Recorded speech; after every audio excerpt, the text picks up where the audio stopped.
Back button focus is an interesting technique, but you may want to have your instruction book to hand for this option. But do give it a try, it's worth the effort.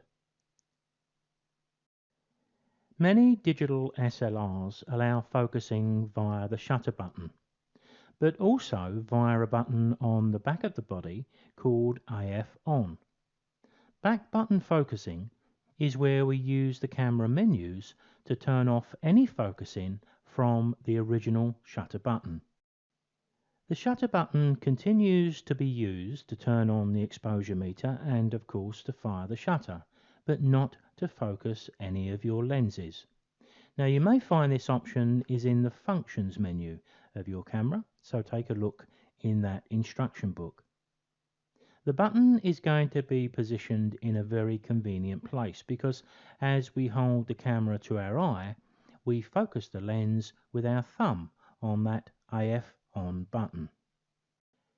Now back button focus doesn't make any changes in relation to the focusing points or the one shot or AI servo mode. Back button focus works in conjunction with those options. My personal view is that the back button focus is one of the better options to use, but it does require just a few days to get used to it. But once you do, you will probably not go back to using the shutter button to focus. Imagine this situation. The bird was stationary for a while, but it was still flicking its head one way or the other. So what I want to do is to wait for a nice pleasing shot. I'm using my center focus point on the camera and I can move that over the bird's eye, then use the back focus button to focus the lens. On hearing the beep, I can then recompose the shot, knowing that I can fire the shutter at any time and the lens isn't going to refocus on the background where the focus point is now.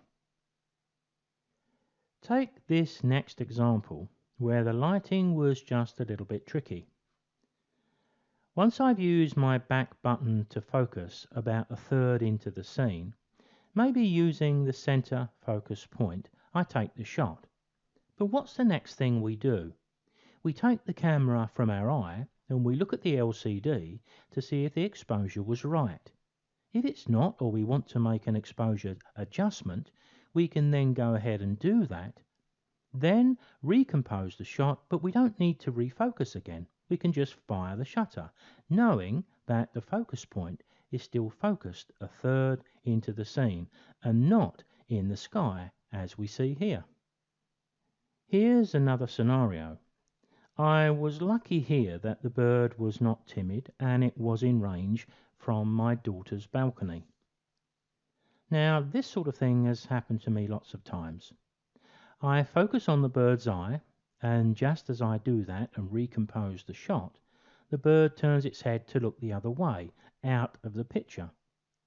With the back button focus, I just hold my position, knowing it's very likely to turn its head back very soon, and when it does, I can just fire the shutter. The focus remains where I set it. With back button focus techniques, you don't have the problem of keeping that half pressure on the shutter button to maintain the focus lock, because that can be quite tiring at times, especially if you're using a long telephoto lens. When you watch the videos on exposure compensation and exposure bracketing, remember that back button focus works great with these options too. Now if you set up the back button focus, you will reach for the shutter button for a while out of habit, but back button focus soon becomes second nature.